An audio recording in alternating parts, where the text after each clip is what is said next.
5ই আগস্টের পরে এই সরকারের আমলে এই তিনটা ক্ষেত্রে মুদ্রাস্ফীতি, মূল্যস্ফীতি এবং বেকারত্ব তিনটাই বেড়েছে। একটা লোক চাকরি করবে আর সবাই বসে থাকবে, এটা দিয়ে আর যাই হোক আজকের এই 20 শতাব্দীতে কোনো সমাজ ব্যবস্থা চলতে পারে না। Barrister S M Shahriar Kabir, আপনাকে দিয়ে আলোচনাটা শুরু করি। যেমনটি বলা হচ্ছে, জামায়াতে ইসলামীর প্রস্তাবিত সমৃদ্ধ বাংলাদেশের নীতিগত রূপরেখা বর্তমান বাস্তবতার সাথে কতটা সামঞ্জস্যপূর্ণ এবং অর্থনৈতিক বাস্তবতা বিবেচনায় এইসব প্রতিশ্রুতি বাস্তবায়নের অর্থ কোথা থেকে আসবে? ধন্যবাদ আপনাকে। আপনার মাধ্যমে আপনার টিভি সমস্ত দর্শকদেরকে সালাম এবং শুভেচ্ছা, এবং আপনাদেরকে আসসালামু আলাইকুম রহমতুল্লাহ বারাকাতুহু। হ্যাঁ, এটা চিন্তা করলে মনে হয় যে এটা বোধহয় অলিক স্বপ্ন বা ইউটোপিয়া। আপনি একটা জিনিস দেখেন, 15 বছরে কত ট্রিলিয়ন টাকা দেশ থেকে পাচার হয়ে গেল। তার মানে টাকা আছে, কিন্তু নাই কি গুড গভর্নেন্স। আর একটা জিনিস দেখেন, যে আজকে জামাত ইসলাম বলছিলেন যে হেলথ সেক্টরে 6 থেকে 8% অফ দ্য বাজেটের খরচ করা হবে। আপনি তারপর আরেকটা জিনিস বলছেন, চার্জ উইথড্র করা হবে কোথায় থেকে? গ্যাস, ইলেকট্রিসিটি এবং পানি থেকে, ওয়াটার থেকে। আমি এই দুইটা নিয়ে একটু কথা বলে দিই। গত 23-24 অর্থ বছরে, খালি 23-24 অর্থ বছরে ক্যাপাসিটি চার্জ দেওয়া হয়েছে। ক্যাপাসিটি চার্জ মানে বিদ্যুৎ কুইক রেন্টাল যেগুলো আছে, সেগুলো বিদ্যুৎ ন্যাশনাল গ্রিডে দিক আর না দিক, তাদের বছর শেষে একটা টাকা দিতেই হবে। সেই টাকাটা দেওয়া হয়েছে প্রায় 30,000 কোটি টাকা, এবং গত 15 বছরে 1 লাখ কোটি টাকার বেশি খালি ক্যাপাসিটি চার্জই দেওয়া হয়েছে। কন্ট্রাক্টে ছিল বিদ্যুৎ দিলে টাকা পাবেন, না হলে পাবেন না, সেখান থেকে সরে আসলে। তাহলে আপনি যদি আবার ওই জায়গায় যান, যে এই ক্যাপাসিটি চার্জের 30% যদি আমি খালি এই পলিসিটাই ইমপ্লিমেন্ট করি, যেটা ছিল বিদ্যুৎ দিলে টাকা পাবা, না হলে পাবা না, আর যেগুলো এই বিদ্যুৎ কেন্দ্রগুলো চলে না, দিতে পারে না, সেগুলোকে যদি বন্ধ করে দিই, তাহলে আমার 30% হলে হয় 9,000 কোটি টাকা। 9,000 কোটি টাকা আমার লাগবেই না যে আমার এই ইউনিভার্সাল কার্ড সিস্টেম এবং এই চার্জ উইথড্র করতে। সো একটা উদাহরণ দিয়ে বললাম যে গুড গভর্নেন্স যদি থাকে, করাপশন যদি আপনি বন্ধ করতে পারেন, তাহলে আমাদের দেশে আর একটা জিনিস দেখেন, আপনি ধরে নেন আমি একটা বস্তিতে বাড়ি করে দিলাম, অবশ্যই গুড থিংস, কিন্তু এখান থেকে আউটকাম কি আসবে? আউটকাম আসবে না, ওখানে থাকার ব্যবস্থা হলো। কিন্তু আপনি যদি 5 লাখ স্টুডেন্টকে 10,000 টাকা করে দিচ্ছেন যে তুমি বিকাম এন্টারপ্রেনার, এবং 5 বছর পর তুমি কি করবা? সেই টাকাটা ফেরত দিবা। যেটা ইউকেতে আছে, কি যত গ্রাজুয়েট আছে সবার উপরে লোন ক্রিয়েট করা হয়, যে তুমি যেদিন ইনকাম করা শুরু করবা তখন সরকারকে পে অফ করে দিবা। এই টাকাটা এই কারণেই দেওয়া হয়, this is an investment, so that ও বুঝতে শেখে যে আমাকে টাকাটা ফেরত দিতে হবে। সো তার মধ্যেও একটা দেশের প্রতি কিছু করার একটা টান তৈরি হবে। কিন্তু যে স্বপ্ন দেখানো হচ্ছে বা রাজনৈতিক দলগুলো যে প্রতিশ্রুতি দিচ্ছে, ক্ষমতায় গিয়ে যে সেই প্রতিশ্রুতির বাস্তবায়ন করবে, যদি না করে এর দায় কে নেবে? আচ্ছা, কিংবা জবাবদিহি নিশ্চিত কোনো কার্যকর ব্যবস্থা আছে কি? অবশ্যই, কারণ আপনি হচ্ছে ভোটই হচ্ছে জবাবদিহি ব্যবস্থা। এবং আমার কাছে যেটা মনে হচ্ছে, এবারে বাংলাদেশ জামাত ইসলাম যেভাবে আজকে ইন্টারকন্টিনেন্টালে করলেন, এইভাবে বোধহয় গত মানে আমি তো দেখিনি 53 বছরে এইভাবে একদম সেক্টর বাই সেক্টর কিভাবে করা হবে, খালি না টাকার উৎসটাও কোথায় থেকে আসবে সেটাও যেভাবে এক্সপ্লেন করে দেওয়া হলো, সেটা বোধহয় আমি আগে দেখিনি। সো আমার কাছে এবার মনে হয় যে এই কথাগুলো ওনারা বললেন, যদি ওনারা না দেন, বারবার সরকার পরিবর্তন কেন হয়? কথা দিয়ে কথা রাখতে পারেন না বলেই তো সরকার পরিবর্তন হয়। আপনি একটা স্বপ্ন দেখান, কিন্তু সেই স্বপ্ন মিথ্যা স্বপ্ন হয়ে যায়। সেজন্য দেখেন 5 বছর পর পর মানুষ কিন্তু সরকারকে পরিবর্তন করছে। তো আমিও বিশ্বাস করতে চাই, যারা আজকে এই স্বপ্ন দেখাচ্ছে, এর খালি স্বপ্ন থাকবে না, এটাই বাস্তবতা হতে হবে। এটাই জুলাই এর আমাদের আদর্শ, এটাই জুলাইয়ের স্বপ্ন, এটাইকে আমরা ধারণ করতে চাই। কিন্তু জনাব শাহরিয়ার কবির, জামায়াতে ইসলামী নারীদের নিয়ে ভাবনাটা কি? নারীর ক্ষমতায় কি জামায়াত বিশ্বাস করে? কারণ আমরা তো কোনো নারীকে মনোনয়ন দিতেও দেখিনি। আচ্ছা, এই প্রশ্নটা দেখেন, নারী সেগমেন্টটা ছিল আজকে এখানে কিন্তু নারী সেগমেন্টটা ছিল, এবং নারীকে কিভাবে ক্ষমতায়ন করা হবে, নারী এই দেখেন একটা আলাদা কর্মসংস্থান ব্যাংক খালি না। আমি যে কথা বারবার সবাইকে বলছিলাম, যে প্রতিটা উপজেলাতে আপনি একটা করে পলিটেকনিক করেন, রাদার দেন ইউনিভার্সিটি এক্সপান্ড করার চেয়ে পলিটেকনিক করেন, তাহলে আপনার স্কিল ওয়ার্কার আসবে। ঠিক সেরকম দেখেন, নারী ক্ষমতায়নের জন্য ইডেন আর কাকে বদরুন্নেসা এই দুটা কলেজকে এক করে সর্বপ্রথম পৃথিবীর সবচেয়ে বৃহৎ মেয়েদের বিশ্ববিদ্যালয় করার ঘোষণা কে দিয়েছেন? জামাত ইসলাম আজকে দিয়েছেন। তো নারীকে যদি ক্ষমতায়ন করতে না চান, এবং এই যে 5 লাখ গ্রাজুয়েট, এখানে কিন্তু ছেলে মেয়ে সবার কথা বলা হয়েছে, এখানে খালি ছেলের কথা বলা হয়। এবং মাঠ দিয়ে ওখানে যে সুন্দর করে উপস্থাপনা করছে, আমার ধারণা এটা সবার দেখা উচিত যে নারীকে কিভাবে ক্ষমতায়ন করতে চাওয়া হচ্ছে।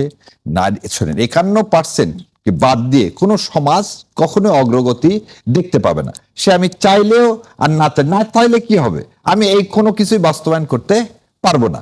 সো এই যারা এই চিন্তাটা করতেছে নারীকে জামাত ইসলাম বাদ দিয়ে আগাবে, আমি যদিও জামাত ইসলামের মুখপাত্র আমি না, আমি একজন রাজনৈতিক বিশ্লেষক হিসেবে বলতেছি, তাহলে এটা জামাত ইসলামের সবচেয়ে বড় ভুল হবে। অবশ্যই নারীদেরকে এই মানে এই রিফর্মের মধ্যে তাদেরকে পাঠ করতে হবে, এবং মা জাতি বোঝেন যে কিভাবে একটা সন্তানকে বড় করতে হয়। সেই মা জাতিকে সম্মান দিয়ে আমরা এই দেশটাকে গড়ে তুলবো, সবাইকে নিয়ে ইনক্লুসিভ ভিত্তিতে। এটাই জামাত ইসলাম বোধহয় আজকে তারা পোর্ট্রেট করছেন, এবং সেজন্য নারীদের জন্য নারীদের ক্ষমতায়ন নিয়ে জামায়াতের কোনো ভাবনা আছে কিনা, নাকি জামায়াত চাইছে যে ঘরে থেকেই আসলে নারীদের, যে এর আগে আমরা যেমনটা শুনেছি যে ঘরে থাকলে নারীদের পুরস্কৃত করা হবে? আচ্ছা, প্রশ্ন হচ্ছে আজকে কিন্তু ওই জন্য বললাম, ওটা দেখার কথা বলছিলাম, সবচেয়ে বেশি কর্মজীবী মেয়েরা বাংলাদেশ জামাত ইসলামের সাথে সংযুক্ত। আপনি যদি দেখেন যে আজকে বিশ্ববিদ্যালয়গুলোর যে ভোটটা হলো, সেখানে দেখেন নারীদের পার্টিসিপেশন দেখেন। সো এটা কথার কথা, ঘরে বসিয়ে রেখে আপনি একটা লোক চাকরি করবে আর সবাই বসে থাকবে, এটা দিয়ে আর যাই হোক আজকের এই 20 শতাব্দীতে কোনো সমাজ ব্যবস্থা চলতে পারে না। সৌদি আরবে দেখেন সমস্ত মেয়েদেরকে কি চাকরি দেওয়া হয়েছে না? মেয়েদেরকে গাড়ি চালানোর ব্যবস্থা করা হয়েছে না? যখন আপনি জেদ্দা বা রিয়াদে নামবেন, দেখবেন ইমিগ্রেশন অফিসার সব হচ্ছে মেয়ে। কাতারেও একই অবস্থা। সো আপনি একটা সেক্টরটা বের করতে হবে। আজকে আপনি যদি বিমানবন্দরে, একটা কথার কথা বলছি, ওখানে ইমিগ্রেশনে সব মেয়েদেরকে বসান, আপনার সমস্যা কি? যেখানে মেয়েরা মোর সুইটেবল আপনি সেখানে দেন। এখন তো রাজমিস্ত্রিও মেয়েদেরকে দেখা যাচ্ছে, আপনি সব জায়গায় আছে। সো এখানে আপনি আলাদা করার কোনো সুযোগ নাই। কিন্তু আমাদের কথা হচ্ছে স্কিল যে ওয়ার্কার, সেই ওয়ার্কারটা আমাদের দেশে নাই, সেটা মেয়ে বলেন আর ছেলে বলেন। এবং এটা করার জন্য জামাত ইসলাম সবার জন্য একই প্ল্যাটফর্ম তৈরি করে রাখছে, আলাদা করে বাসায় রেখে দিবেন। আর 5 ঘন্টার কথা বারবার যেটা বলা হয়েছে, আজকে তো সে কথা বলা হয়নি, আজকে তো বলা হচ্ছে যে চাইবে সে অবস্থানটা, সুযোগটা তৈরি করা। যদি কেউ চাইবে না 5 ঘন্টা কাজ করবে, তাহলে কি আগের অবস্থান থেকে জামায়াত ইসলামী সরে আসলো? না, আগের অবস্থা আবার বলে দিচ্ছি, গভর্নমেন্টকে কি গভর্নমেন্ট জবে পার্ট টাইম সিস্টেম আমাদের এখানে নাই। জামাত ইসলাম ওই কথাটা বলছে, জামাত ইসলাম যদি কোনদিন যায় ক্ষমতায়, তাহলে মেয়েদের জন্য পার্ট টাইমের ব্যবস্থা করা হবে।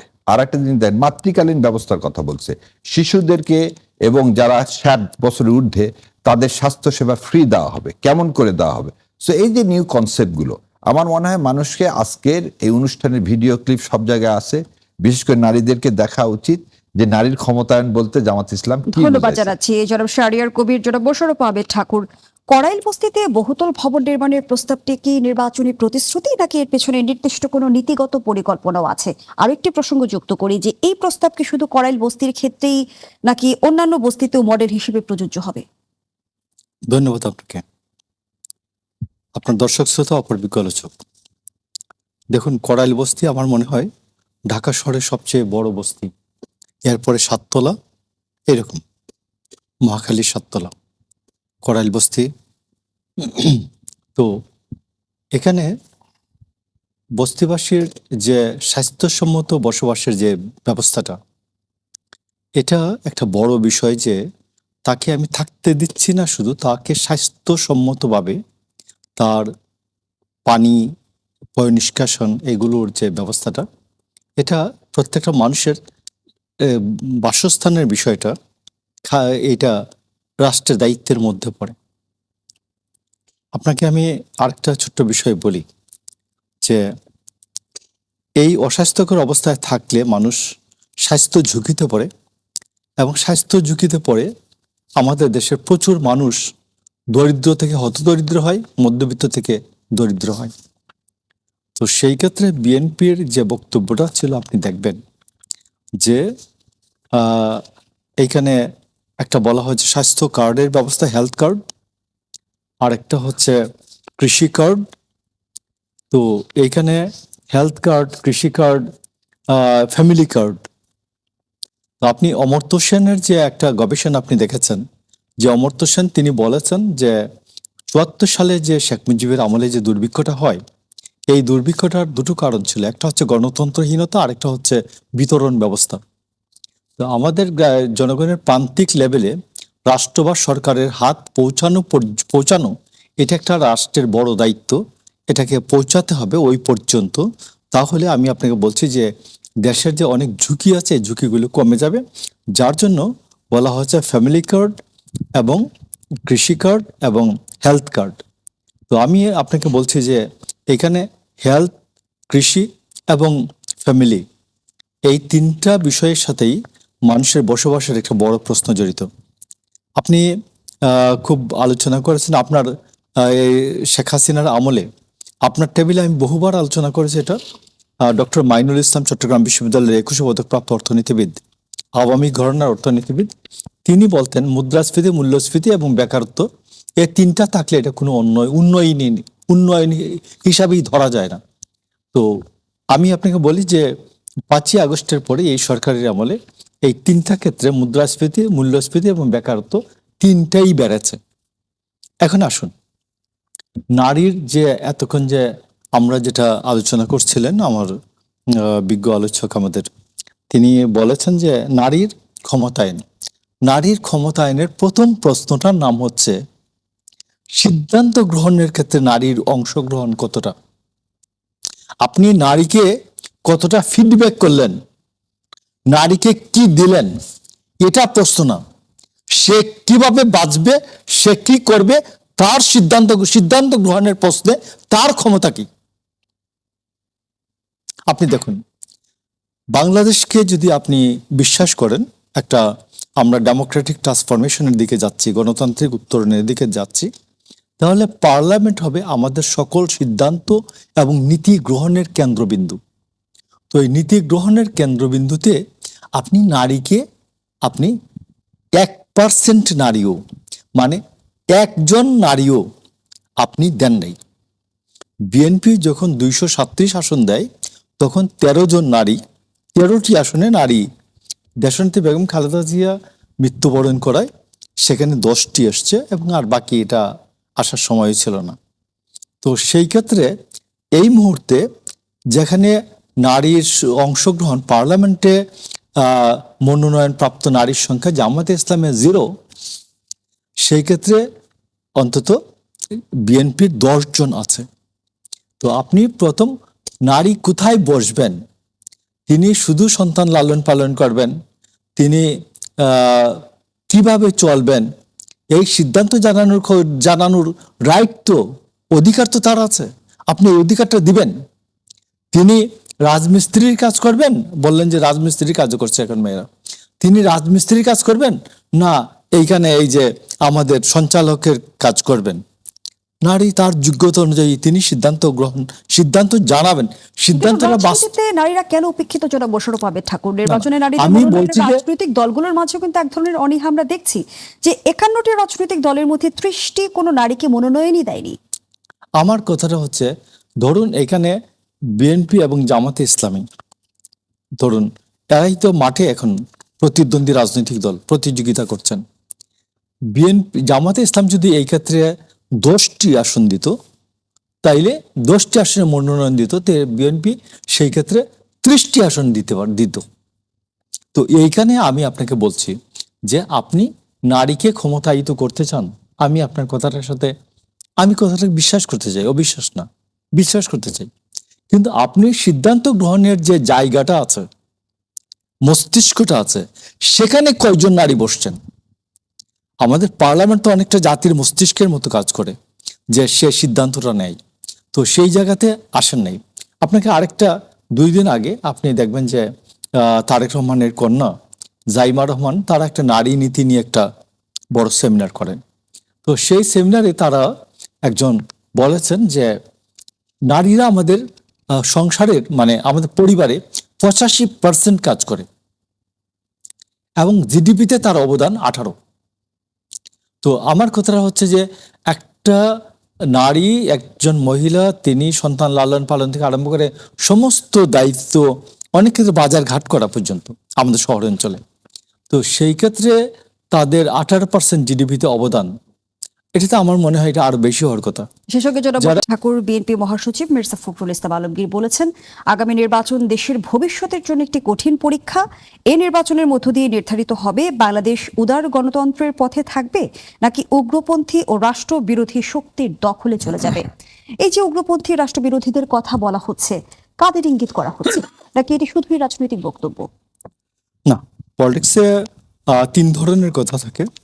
একটা হচ্ছে পলিটিক্যাল রেটরিক, ওই সময়ে নেতাকর্মীকে উজ্জীবিত করা, চাঙ্গা করা, এটা একটা। আরেকটা হচ্ছে চাপ প্রয়োগ করা, সরকার এবং সমাজে একটা চাপ সৃষ্টি করা। আরেকটা হচ্ছে যে আমি জানিয়ে রেখেছিলাম, সমাজে আপনার যে ওয়ার্নিং, সতর্কতা বাণী, এটাকে জানিয়ে রাখা। আমি এখানে 3টাই আছে দেখলাম। ফখরুল ইসলাম আলমগীর প্রবীণ রাজনীতিবিদ, পুরখাওয়া রাজনীতিবিদ, তার এই বক্তব্যে 3টাই আছে। আমি তার এই বক্তব্যের সাথে একটা জিনিস বলতে চাই। আমাদের রাষ্ট্রে জনগণের মালিকানা সত্তা আছে। আপনাকে আমরা এই বিষয়টা আগে ফ্যাসিস্ট আমলে আমরা বারবার বলতাম যে 7-এর 1 অনুচ্ছেদ অনুযায়ী এই রাষ্ট্রের মালিক হচ্ছে জনগণ। তো এই রাষ্ট্রের মালিক জনগণের যে মালিকানা সত্তা, এটা আমরা শুধু মুখে বলতাম আগে, কিন্তু আমরা কার্যক্ষেত্রে রাজনীতিবিদরা এই জায়গাটাতে জনগণকে সচেতন করতে, সে যে রাষ্ট্রের একজন মালিক, তার সিদ্ধান্তটা যদি ভুল হয় তাইলে রাষ্ট্র এবং জনগণ, রাষ্ট্র এবং সমাজ পুরোটাতেই একটা এফেক্ট হয়। 0.00001% হইলেও 1 লক্ষ ভাগের 1 ভাগ হইলেও একটা এফেক্ট হয়। এটা আমরা বুঝাতে আমরা সক্ষম হইনি।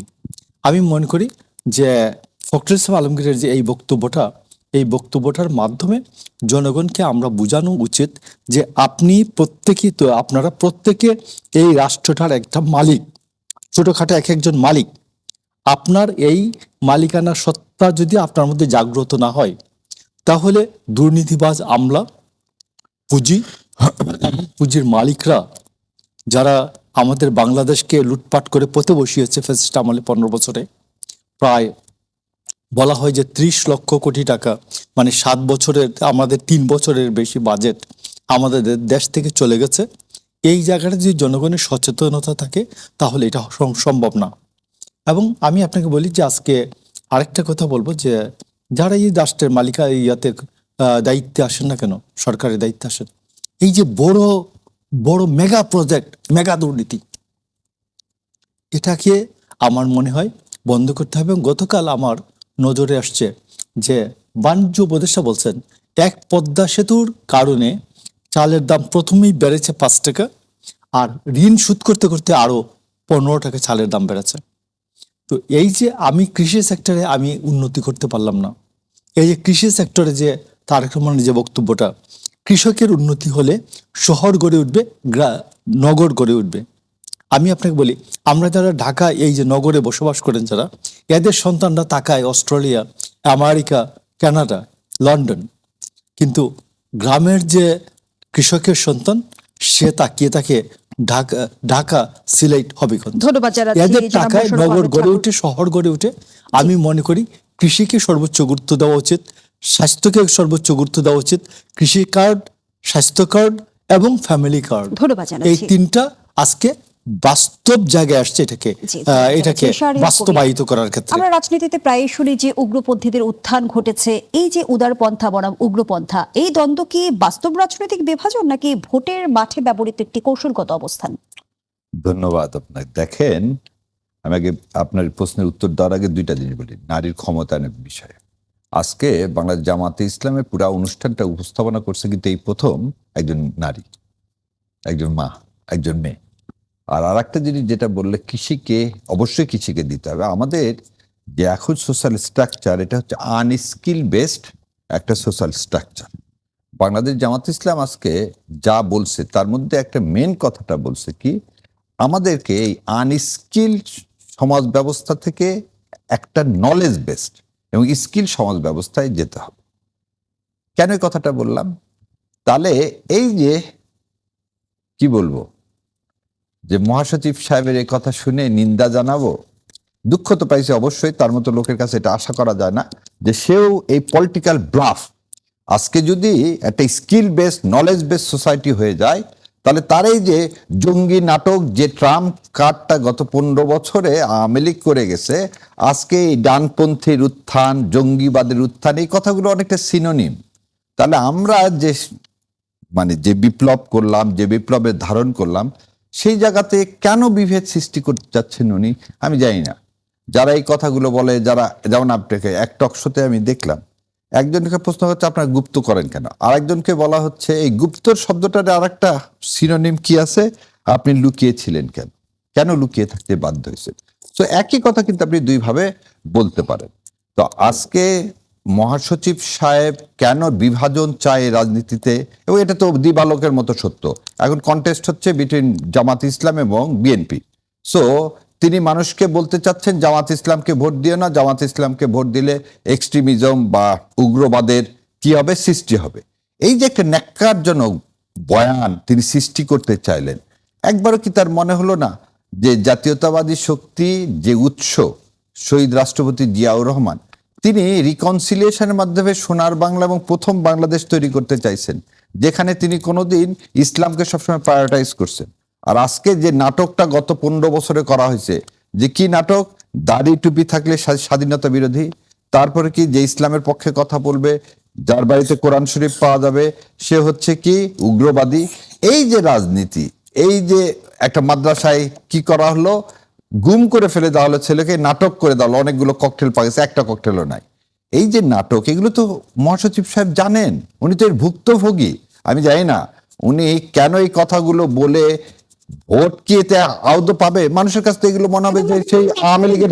আমরা দেখছি যে নির্বাচন কমিশনের বিরুদ্ধে পক্ষপাতের অভিযোগ তুলেছে জামায়াত ইসলামী। দলটি বলছে সরকার একটি দলের প্রধানকে নিয়ে বাড়াবাড়ি করছে, সে সঙ্গে 2008-এর মতো ইমব্যালেন্সড ইলেকশন হলে জামায়াত মেনে নেবে না। জামায়াতের এই সকল অভিযোগের পিছনে আসলে মূল ভিত্তিটা কি? দেখেন, ইলেকশন ইঞ্জিনিয়ারিং এর কথা বলতেছে, আর তার আগে আপনার আগের কথার সাথে একটু অ্যাড করি। আমার মনে হয় সম্মানিত মহাসচিব সাহেব এই জঙ্গি নাটক, কল্যাণপুরে 8-9 জনকে হত্যা, গুম কমিশনের রিপোর্ট এবং জাতিসংঘের রিপোর্ট বা মুগ্ধদের রক্ত, এগুলো বোধহয় তার সামনে থেকে চলে গেছে, না হলে তিনি এই ধরনের কথা বলতে পারতেন না, যেটা অনাকাঙ্ক্ষিত, এবং তার এই ধরনের বক্তব্য পরিহার করা উচিত। এবার আপনার কাছে আসি, এই বক্তব্য কেন পরিহার করা উচিত বললাম, যে সরকার একটা দলের দিকে ঝুঁকে গেছে। ইলেকশন ইঞ্জিনিয়ারিং কেন করা হচ্ছে? আপনি কাউকে একজন এমন মর্যাদা, মানে এমন একটা ভাইব তৈরি করতে চাচ্ছেন যে সেই ক্ষমতায় সেই আগামীর প্রধানমন্ত্রী। এটা তো রাষ্ট্র দিতে পারে না। রাষ্ট্র করতে হবে কি, লেভেল প্লেইং ফিল্ড মানিটা কি? আপনি একটা জিনিস দেখেন, 2008 সালে একদিকে বিএনপিকে টর্চার করা হচ্ছে, আর একদিকে শেখ হাসিনাকে হবু প্রধানমন্ত্রী বানানোর জন্য তাকে, সে তো পালায় চলে গেছিল ইংল্যান্ডে, ইংল্যান্ড থেকে তাকে সাদরে নিয়ে আসা হলো, যেখানে বেগম খালেদা জিয়া এদেশের মাটিতে থেকে গেলেন এবং কি টর্চারটাই করা হলো। সো তাকে তখন দেখবেন যে ভাইবটা জোর করে বিএনপিকে কি এখানে নিয়ে আসা হলো, সে একই জিনিসের যাতে পুনরাবৃত্তি না হয়। এবং জামাত ইসলাম একটা কথা বারবার হয়তো বলতেছেন বা বলতে চেষ্টা করতেছেন, ইঞ্জিনিয়ারিং করলে তার ফল কখনো ভালো হবে না।